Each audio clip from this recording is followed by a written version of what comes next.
الحمدللہ،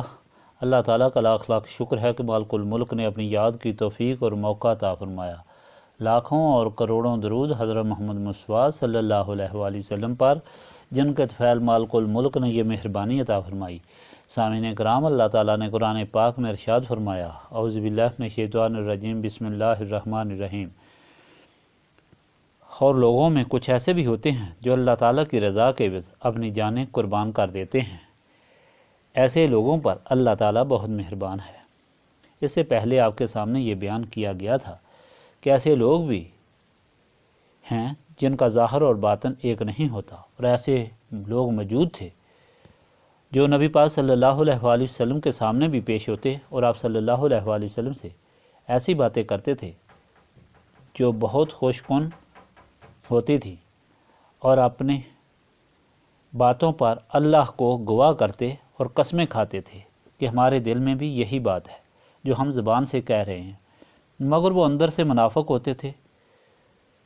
جو بات وہ زبان سے کہتے تھے ان کے خیالات یا اعمال ان سے بالکل مختلف تھے۔ جو ہی وہ خدمت اقدس سے ہٹتے تھے تو فوراً دنیا میں فساد پھیلانا شروع کرتے، مسلمانوں کے کھیتوں کو آگ لگاتے، گھروں کو آگ لگاتے اور ان کو آپس میں ایک دوسرے کے خلاف بھڑکاتے،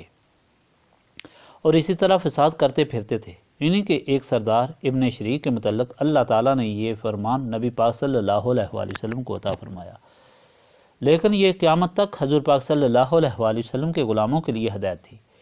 کہ کسی کی باتوں پر یقین نہ کریں، بلکہ اس کے عمل کو دیکھیں کہ اس کا عمل کیسا ہے۔ عمل تو ہر آدمی کے ایمان اور اس کی اچھائی یا برائی کا ثبوت ہوتا ہے۔ زبان سے تو ہر آدمی اپنی اچھائی بیان کرتا ہے اور ہر آدمی کہتا ہے کہ میں صحیح ہوں اور میں بہت اچھا ہوں۔ مومنین کے لیے ہدایت ہے کہ جو انسان بھی ایسے لوگوں سے بات کرے، بجائے ان کی باتوں پر یقین کرنے کے ان کے عمل کی طرف توجہ دے کر آیا ان کا عمل بھی ان کی باتوں کے مطابق ہے یا نہیں۔ اس کے ساتھ اللہ تعالیٰ نے یہ ارشاد بھی فرمایا جو آپ کے سامنے بیان کیا کہ ایسے لوگ اپنے خیال میں تو یہ سمجھتے ہیں کہ ہم بہت لائق اور قابل آدمی ہیں کہ ہم مسلمانوں کو دھوکہ دے دیتے ہیں یا دوسرے لوگوں کو دھوکہ دے لیتے ہیں، اور ہم اپنے باطن کو ظاہر نہیں ہونے دیتے، اور اس طرح ہم کامیاب ہیں۔ لیکن اللہ تعالیٰ فرماتا ہے کہ یہ لوگ کامیاب نہیں، بلکہ یہ سب سے زیادہ خسارے میں ہیں۔ انہوں نے اپنے لیے لعنت خریدی ہے اور انہوں نے اپنے لیے جہنم خریدی ہے۔ ان کا ٹھکانہ جہنم میں ہوگا اور ان کے لیے کافی ہوگی، اور وہ بہت بری جگہ ہے۔ منافقین کے وہ حالات اور آئندہ آنے والوں کے حالات جو مسلمانوں کو تکلیف دے سکتے تھے، ان کو بیان کرنے کے بعد اب اللہ تعالیٰ اپنے مخلص بندوں کی حقیقت بیان فرما رہا ہے کہ لوگوں میں ایسے بھی ہوتے ہیں جو اللہ تعالیٰ کے خاص بندے ہوتے ہیں، اور اللہ تعالیٰ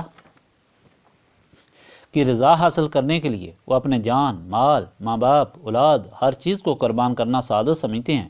اور اس کے عوض وہ صرف اللہ تعالیٰ کی رضا چاہتے ہیں اور کوئی چیز نہیں چاہتے۔ گھاٹے میں منافق ہوتے ہیں جن کے مال درست نہیں ہوتے بلکہ نفس کے ماتحت ہوتے ہیں۔ یہ لوگ جو سب کچھ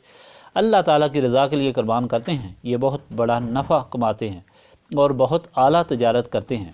جو بھی انسان صبح اٹھتا ہے شام تک وہ تجارت ضرور کرتا ہے، اپنے ماں باپ کے ساتھ بھی تجارت کرتا ہے، اولاد کے ساتھ بھی تجارت کرتا ہے، بیوی کے ساتھ بھی کرتا ہے، دوستوں کے ساتھ بھی تجارت کرتا ہے، لواحقین کے ساتھ بھی تجارت کرتا ہے، اور اپنے پڑوسیوں کے ساتھ بھی تجارت کرتا ہے، اور ہر لین دین کے پیچھے کوئی خاص مقصد ضرور ہوتا ہے۔ کسی چیز کو بھی اٹھا کر دیکھ لیں، مثلا کوئی شخص کسی سے پانی مانگتا ہے اور وہ اس کو پانی دیتا ہے تو اس خیال سے دیتا ہے کہ میں اس کو پانی دوں گا تو یہ خوش ہو جائے گا، یہ اس طرح اور کئی باتیں ہوتی ہیں۔ یہ سب ایک قسم کی تجارت اور بیپار ہی ہوتا ہے۔ اللہ تعالیٰ فرماتا ہے کہ یہ جتنے بھی بیپار ہیں، خواہ حالات کے ہیں، خواہ گھر کے ہیں، خواہ تجارت کے ہیں، خواہ سیاست کے ہیں، جہاں کہیں بھی ہیں، سب سے اعلیٰ تجارت یہ ہے کہ اللہ تعالیٰ کی راہ میں سب سے قیمتی چیز قربان کی جائے۔ جان معمولی چیز نہیں، جان بہت قیمتی چیز ہے۔ جان ایک ایسی چیز ہے کہ اس کے لیے انسان ہر چیز قربان کرنے کے لیے تیار ہو جاتا ہے۔ وہ دولت جو نہایت مصیبت اور تکلیف سے کمائی جاتی ہے، جس سے انسان بہت ہی پیار رکھتا ہے، جب جان پر بن جائے تو وہ ساری دولت قربان کر دیتا ہے۔ لیکن اللہ تعالیٰ کے بندے جان کو بھی اللہ تعالیٰ کے راستے میں قربان کرنا آسان سمجھتے ہیں اور سعادت سمجھتے ہیں، اور یہ بہت بڑی تجارت ہے۔ اللہ تعالیٰ فرما رہا ہے کہ ایسے لوگ بہت نفع کمانے والے ہیں، اور نفع کمانے والے نہیں، وہ نفع کمانے والے نہیں جو اپنی چلاکیوں سے مومنین کو، مسلمانوں کو دھوکہ دیتے ہیں، بلکہ نفع کمانے والے وہ لوگ ہیں کہ جنہوں نے سب کچھ اللہ تعالیٰ کے راستے میں قربان کر دیا ہے، کیونکہ دینے والا اللہ تعالیٰ ہے جو سمیع و بصیر ہے، ہر جگہ موجود ہے، جسے ہر چیز معلوم ہے۔ وہ اپنی رضا کی خاطر قربانی کرنے والوں کو بہت عطا فرماتا ہے۔ اس ارشاد پاک کے شان نزول کے متعلق کئی روایات ہیں۔ ایک روایت یہ ہے کہ نبی پاک صلی اللہ علیہ وآلہ وسلم جب مکہ معظمہ سے مدینہ پاک ہجرت کر گئے تو آپ صلی اللہ علیہ وآلہ وسلم کے بعد آپ صلی اللہ علیہ وآلہ وسلم کے غلام حضرت صہیب بن سلام، حضرت عمار بن یاسر، حضرت خبیب، حضرت بلال بھی ہجرت کر کے جا رہے تھے۔ ان کی ہجرت کا کفار کو علم ہو گیا تھا اور انہوں نے ان کا پیچھا شروع کر دیا اور ان کو راستے میں جا لیا۔ باقی حضرات بھاگ گئے۔ حضرت یاسر کو شہید کر دیا گیا، لیکن حضرت صہیب بن سلام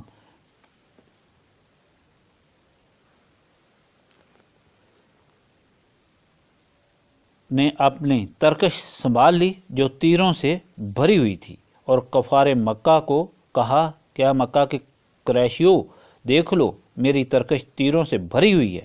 اور تم کو اچھے طریقے سے معلوم ہے کہ میرا تیر کبھی خطا نہیں جاتا۔ یہ جتنے تیر ہیں تم پر استعمال کروں گا اور تم میں سے کسی کو نہیں چھوڑوں گا۔ جب میرے یہ تیر ختم ہو جائیں گے تو اپنی تلوار سے تم کو کاٹ کاٹ کر ڈھیر کر دوں گا، اور اس کے بعد تم جو چاہو میں کر لو، لیکن میں تم کو تمہارے فائدے کی ایک بات بتاتا ہوں، اگر وہ تم مان لو تو تمہارا اس میں فائدہ ہے۔ انہوں نے کہا کہ کیا بات ہے؟ حضرت صہیب نے فرمایا کہ میری بہت سی دولت مکہ معظمہ میں ہے جو میں مختلف جگہوں میں دفن کر کے آیا ہوں۔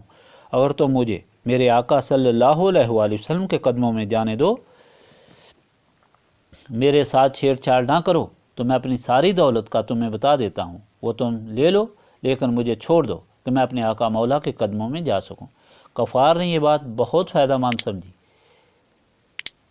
کہ یہ 100 سال کا بوڑھا ہے، اس کو مار کر بھی ہمیں کیا حاصل ہوگا؟ چانچہ وہ سارے چلے گئے اور ان کی دولت آپس میں تقسیم کر لی۔ حضرت صہیب رومی مدینہ پاک کی طرف روانہ ہو گئے۔ جب انہوں نے یہ سودا کیا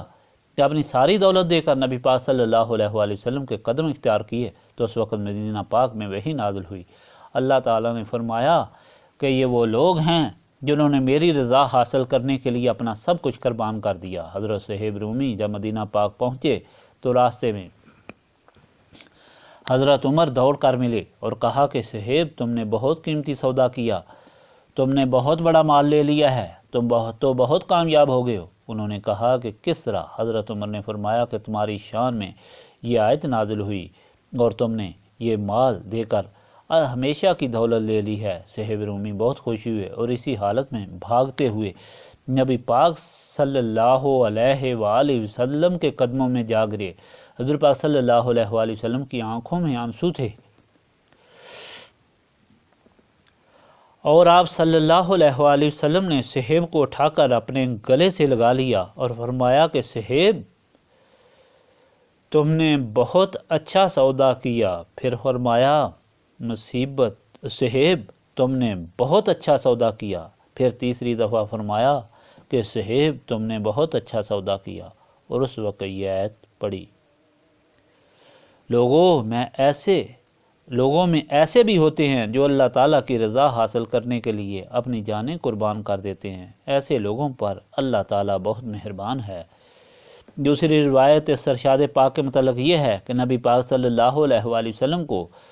جب کفار مکہ نے شہید کرنا چاہا اور کہا کہ آج ہم انہیں شہید کر دیں گے، تو وحی نازل ہوئی کہ آپ صلی اللہ علیہ وآلہ وسلم مدینہ پاک کی طرف ہجرت کر جائیں۔ نبی پاک صلی اللہ علیہ وآلہ وسلم نے حضرت علی کو بلایا اور کہا کہ تم آج میری چارپائی پر سو جاؤ، جب کفار مجھے قتل کرنے کے لیے آئیں گے تو ان کو بتا دینا کہ میں مدینہ پاک چلا گیا ہوں، اور میرے پاس جو ان کی مانتے ہیں وہ ان کو واپس لوٹا دینا۔ کفار آئے، دیکھا کہ حضرت علی ان کے بستر پر لیٹے ہوئے ہیں، اور کہا کہ حضور پاک صلی اللہ علیہ وآلہ وسلم تو تشریف لے گئے ہیں، اور یہ مانتے واپس لے لو۔ اس چارپائی پر اس رات کو لیٹنا حقیقت میں اپنی جان کو قربان کرنا تھا، اور صرف اللہ تعالیٰ کی رضا کے لیے۔ اللہ تعالیٰ کے پیارے رسول صلی اللہ علیہ وآلہ وسلم کی خاطر اپنی جان قربان کرنا تھا۔ لیکن ان روایتوں میں جو پہلی روایت آپ کے سامنے بیان کی وہ زیادہ قوی ہے، اس لیے کہ یہ آیتیں مدنی ہیں اور ہجرت کے بعد کی ہیں۔ یہ ارشاد پاک حضرت صہیب کے متعلق ہوا یا حضرت علی کے متعلق ہوا، نبی پاک صلی اللہ علیہ وآلہ وسلم کے دوسرے غلاموں کے متعلق ہوا یا ان کے متعلق ہوا جنہوں نے نبی پاک صلی اللہ علیہ وآلہ وسلم کے لیے اپنی جانیں اور بال بچے سب قربان کیے اور 3 سال تک شیب ابی طالب میں محصور رہے، اور جن پر کھانا پینا بند کیا گیا، جن کے بھوکے اور پیاسے بچوں کے رونے کی آواز میلوں دور جاتی تھی اور جن کے لیے انتہائی مصیبت کا وقت تھا، ان کے متعلق ہوں۔ حضرت سعد سے روایت ہے کہ ہم پر اس وقت اتنی سختی گزری کہ میں ایک دفعہ سخت بھوک میں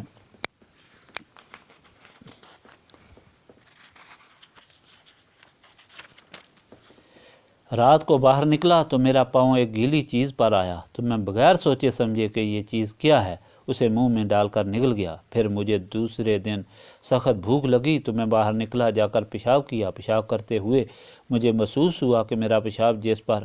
گر رہا ہے وہ کچھ سخت چیز ہے، چانچہ میں نے اسے اٹھا لیا۔ معلوم ہوا کہ اونٹ کا سوکھا ہوا چمڑا تھا، جس کو میں نے دھویا اور دھونے کے بعد اس کو جلایا اور اس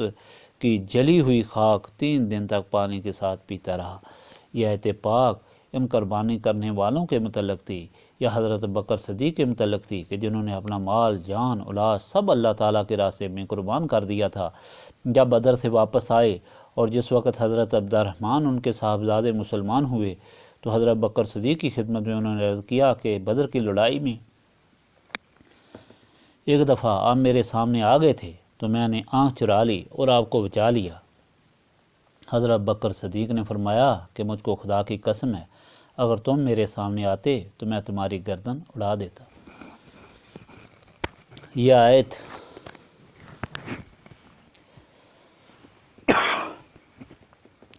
حضرت ابو عبیدہ بن جراح کے متعلق تھی کہ جنہوں نے اپنے باپ کا سر کاٹ کر نبی پاک صلی اللہ علیہ وآلہ وسلم کے قدموں میں رکھ دیا۔ یہ آیت پاک حضرت عبداللہ بن جاش کے متعلق تھی جنہوں نے احد میں جنگ شروع ہونے سے پہلے حضرت سعد بن وقاص کو بلا کر کہا کہ سعد، آج دعا کے قبول ہونے کا وقت ہے اور بڑا قیمتی وقت ہے، آؤ مل کر دعا کریں۔ تو حضرت سعد نے کہا ٹھیک ہے۔ ایک طرف جا کر کہا کہ پہلے تو تم دعا مانگو اور میں آمین کہوں گا، پھر میں دعا مانگوں گا، تم آمین کہنا۔ حضرت سعد سے روایت ہے کہ انہوں نے دعا مانگی کہ یا اللہ، آج سب سے بہادر کافر میرے مقابلے میں آئے، میں اسے قتل کر دوں، میں اس کے ٹکڑے ٹکڑے کر دوں، میں اس کا سارا اسلحہ چھین کر نبی پاک صلی اللہ علیہ وآلہ وسلم کی خدمت میں پیش کر دوں۔ تو حضرت عبداللہ نے آمین کہا۔ پھر حضرت عبداللہ بن جاش نے دعا کی، یا اللہ، آج جو سب سے بہادر کافر ہے، جو سب سے طاقتور کافر ہے، وہ میرے مقابلے میں آئے اور وہ مجھے قتل کر دے، قتل کرنے کے بعد میرے ناک، کان سب کچھ کاٹ دے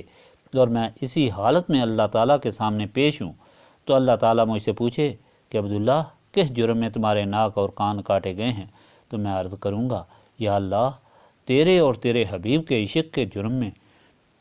کاٹے گئے ہیں۔ چانچہ یہ دعا قبول ہوئی، اور حضرت سعد فرماتے ہیں کہ یقیناً ان کی دعا میری دعا سے کئی گنا اعلیٰ اور ارفع تھی۔ سامعین کرام، محرم کا مہینہ ہے، جو تاریخیں میں نے اٹھا کر دیکھی ہیں ان سے مجھے یہ معلوم ہوا،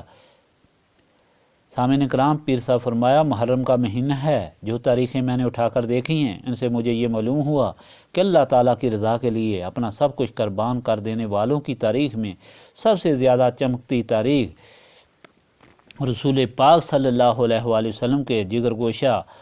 حضرت امام حسین رضی اللہ تعالیٰ عنہ کی ہے، کہ جنہوں نے اللہ تعالیٰ کی خوشنودی کی خاطر اللہ تعالیٰ کے راستے میں قربانی دی، جنہوں نے اپنے پورے قافلے کو لے کر، اپنی بیوی بچوں بہنوں کو لے کر اپنے گھر سے ہجرت کی، انہوں نے اللہ تعالیٰ کی رضا کے لیے اپنا پورا گھر قربان کر دیا۔ جو لوگ یہ کہتے ہیں کہ یہ جنگ بادشاہت کے لیے تھی یا کسی عزت کے لیے تھی، وہ یہ بات بھول جاتے ہیں کہ حضرت امام حسین رضی اللہ تعالیٰ عنہ کو علم تھا کہ 72 آدمی کئی 1000 سے مقابلہ نہیں کر سکتے۔ یہ آدمی صرف اپنی جان قربان کرنے کے لیے جا رہے تھے، اس بادشاہت سے کس طرح مقابلہ کر سکتے تھے جس میں لاکھوں خریدے ہوئے لوگ موجود تھے، جن میں لوگ اپنے مان کو بھول چکے تھے۔ تو وہاں اللہ تعالیٰ کے ارشاد پاک کا پتہ چلتا ہے۔ ایک وہ لوگ ہیں جو ظاہر سے کچھ اور باطن سے کچھ ہیں، اور صرف اپنے نفس کو خوش کرنے کے لیے وہ سمجھتے ہیں کہ ہم نے فائدہ کمایا، اور ایک طرف وہ لوگ ہیں جو اپنا سب کچھ اللہ تعالیٰ کے راستے میں قربان کر دیتے ہیں، جان بھی قربان کر دیتے ہیں، مال بھی قربان کر دیتے ہیں، اور اولاد بھی قربان کر دیتے ہیں، اور لوگ سمجھتے ہیں کہ یہ گھاٹے میں ہیں، لیکن اللہ تعالیٰ ان کے متعلق فرماتا ہے کہ وہ بڑے فائدے میں ہیں۔ دونوں جماعتوں کا مقابلہ جو کربلا میں ہوا، اور وہ اللہ تعالیٰ کے ارشاد پاک کا بہت بڑا ثبوت ہے، جو ہر آدمی کے لیے بہت بڑی ہدایت اور سبق ہے۔ آج تاریخ اٹھا کر دیکھا جائے تو پھر ہر انسان یہ فیصلہ کر سکتا ہے کہ نفع حاصل کرنے والے کون لوگ تھے۔ کیا وہ لوگ تھے جنہوں نے دنیاوی عزت و جاہ حاصل کرنے کے لیے اور دولت حاصل کرنے کے لیے جگر گوشہ رسول صلی اللہ علیہ وآلہ وسلم کو شہید کیا اور ظلم کیا، یا نفع حاصل کرنے والے وہ لوگ تھے جنہوں نے اللہ تعالیٰ کی راہ میں اپنا سب کچھ قربان کر دیا؟ کیا ان کی تجارت اچھی تھی جنہوں نے دنیا کے جاہ و جلال کا انتخاب کیا، یا ان کی تجارت اچھی تھی جنہوں نے سب کچھ اللہ تعالیٰ کے دین کے لیے قربان کر دیا؟ آج تاریخ ہمیں پکار کر بتا رہی ہے کہ فائدے میں وہی لوگ رہے جنہوں نے اللہ تعالیٰ کے لیے قربانیاں دیں۔ وہ مرے نہیں بلکہ ہمیشہ کے لیے زندہ ہو گئے۔ انہیں دنیا کی بادشاہی نہیں بلکہ دونوں جہانوں کی بادشاہت مل گئی۔ وہ ہمیشہ کے لیے لوگوں کی آنکھوں کا تارا بن گئے، اور ہمیشہ کے لیے اللہ تعالیٰ اور اس کے رسول صلی اللہ علیہ وآلہ وسلم کی رضا میں داخل ہو گئے۔ باقی رہ گیا تو وہ لعنت رہ گئی جو قیامت تک بدبختوں کو حاصل ہوتی رہے گی، اور بعد میں بھی ان کا انجام بدترین ہوگا۔ سامعین کرام، اللہ تعالیٰ کا ارشاد پاک ہے، ایسے لوگ جو اللہ تعالیٰ کے راستے میں اپنا سب کچھ قربان کر دیتے ہیں، ان پر اللہ تعالیٰ مہربانی فرماتا ہے، ان پر اپنی رضا نچھاور فرماتا ہے۔ تو یہ سمجھنا ضروری ہے کہ رضا کیا ہے، رضا کس طرح اللہ تعالیٰ عطا فرماتا ہے۔ اس کو سمجھنے کے لیے نبی پاک صلی اللہ علیہ وآلہ وسلم کے ارشاد پاک کو سمجھنا چاہیے۔ حضور پاک صلی اللہ علیہ وآلہ وسلم نے فرمایا کہ جب قیامت میں مخلوق کا فیصلہ ہو جائے گا، جب ساری مخلوق اپنے اپنے ٹھکانے پر چلی جائے گی، جنتی جنت میں چلے جائیں گے اور وہاں جا کر بے انتہا خوش ہوں گے، ہر قسم کی نعمتوں ان کو مل جائے گی، تو پھر اللہ تعالیٰ کی طرف سے ان کو آواز آئے گی کہ کیا تم خوش ہو؟ جنتی عرض کریں گے بہت خوش ہیں۔ اللہ تعالیٰ پوچھے گا کیا تم اور کچھ چاہتے ہو؟ وہ کہیں گے کہ یا اللہ، اس سے بڑھ کر اور کیا ہو سکتا ہے، ہمیں تو سب کچھ مل گیا ہے جو ہمارے وہم و گمان میں بھی نہ تھا۔ اللہ تعالیٰ فرمائے گا آج میں تمہیں اپنی رضا عطا فرماؤں گا۔ چانچہ جب اللہ تعالیٰ انہیں اپنی رضا عطا فرمائے گا تو جنتی ان تمام نعمتوں کو بھول جائیں گے جو ان کو پہلے عطا کی گئی تھی۔ سامعین کرام، یہ بات سمجھنے والی ہے کہ جو نبی پاک صلی اللہ علیہ وآلہ وسلم کے غلاموں نے قربانیاں کیں، یہ کوئی آسان بات نہیں ہے۔ اپنا سب کچھ اللہ تعالیٰ کی راہ میں قربان کر دینا بہت مشکل بات ہے۔ آج انسان اپنے گریبان میں منہ ڈال کر دیکھے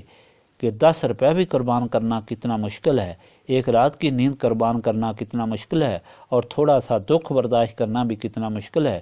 ایک دن کا بخار برداشت کرنا بھی بہت مشکل ہے۔ یہ جائے کہ اپنا تن من دھن اور اولاد سب کچھ اللہ تعالیٰ کی راہ میں قربان کر دیا جائے۔ اگر آج بھی کوئی آدمی یہ چاہتا ہے کہ وہ اللہ تعالیٰ کی رضا حاصل کرے جس کے لیے نبی پاک صلی اللہ علیہ وآلہ وسلم کے غلاموں نے قربانیاں دیں، تو اسے یہ معلوم کرنا پڑے گا کہ وہ کیا چیز ہے جس نے نبی پاک صلی اللہ علیہ وآلہ وسلم کے غلاموں کو اس قربانی پر آمادہ کیا، اور اس ساری قربانی کو انہوں نے اپنی سعادت سمجھا اور خوشی سے گلے لگایا، اور انہوں نے یہ نعمت عظمیٰ حاصل کی۔ اس مطالعہ سے یہ معلوم ہوگا کہ وہ صرف نصف رسولی صلی اللہ علیہ وآلہ وسلم تھی جس نے ان کے دل و دماغ کو ایسا روشن کر دیا تھا کہ ان کے سامنے دنیا کی کچھ قیمت نہ رہی تھی، ان کے سامنے دنیا کوئی چیز نہ تھی۔ اس لیے جس طرح کے نبی پاک صلی اللہ علیہ وآلہ وسلم نے فرمایا، اللہ تعالیٰ فرماتا ہے کہ اگر ساری دنیا کی قیمت مچھر کے ایک پر کے برابر ہو تو میں یہ دنیا کفار کو نہ دیتا۔ رسول پاک صلی اللہ علیہ وآلہ وسلم کا فرمان ہے کہ دنیا مردار ہے اور اس کے چاہنے والے کتے ہیں، لیکن یہ راز ان پر منکشف ہوتا ہے اور یہ چیز ان پر ظاہر ہوتی ہے جن کے دل و دماغ روشن ہوتے ہیں، جن کے دل و دماغ شیطان اور نفس اور نفسانی خواہشات کی وجہ سے سیاہ ہوتے ہیں اور وہ دنیا کو سب کچھ سمجھتے ہیں۔ ایسے لوگ اپنی نمازیں بھی قربان کر دیتے ہیں، عبادتیں بھی قربان کر دیتے ہیں، اللہ تعالیٰ کی یاد بھی قربان کر دیتے ہیں، اللہ تعالیٰ کی یاد کی محفلوں کو بھی قربان کر دیتے ہیں اور دین کو بھی قربان کر دیتے ہیں، لیکن انہیں کچھ حاصل نہیں ہوتا۔ جن کے دل و دماغ نسبت رسولی صلی اللہ علیہ وآلہ وسلم سے روشن ہوتے ہیں، وہ اللہ تعالیٰ کے راستے میں ہر چیز قربان کرنا اپنی سعادت سمجھتے ہیں۔ نسبت رسولی صلی اللہ علیہ وآلہ وسلم ان لوگوں کو حاصل ہوتی ہے جن کے سینے صاف ہوتے ہیں اور سینے صاف یاد الہی سے ہوتے ہیں، اور یہی یاد الہی اس محفل کی غرض و غایت ہے۔ ہمیں معلوم ہے کہ سارے لوگ یہاں آتے ہیں، وہ دینی اور دنیاوی اغراض لے کر آتے ہیں، مشکلات لے کر آتے ہیں، اور ان کا لائی صرف ایک ہی ہے کہ نبی پاک صلی اللہ علیہ وآلہ وسلم سے ان کی نسبت قائم ہو جائے اور ان کو وہ طاقت حاصل ہو جائے کہ جن کے طفیل وہ دونوں جہانوں کے غموں سے آزاد ہو جائیں اور انہیں دونوں جہانوں کی خوشیاں مل جائیں۔ اللہم صلی علی سیدنا محمد وعلی آلہ وصحبہ صلاۃ تکون لنا امانا من کل خوف، لا الہ الا انت سبحانک انی کنت من الظالمین، ربنا آتنا فی الدنیا حسنۃ وفی الآخرۃ حسنۃ وقنا عذاب النار، استغفر اللہ العظیم الذی لا الہ الا هو الحی القیوم واتوب الیہ، استغفر اللہ العظیم الذی لا الہ الا هو الحی القیوم واتوب الیہ، استغفر اللہ العظیم الذی لا الہ الا هو الحی القیوم واتوب الیہ، ربنا تقبل منا انک انت السمیع العلیم وتب علینا انک انت التواب الرحیم۔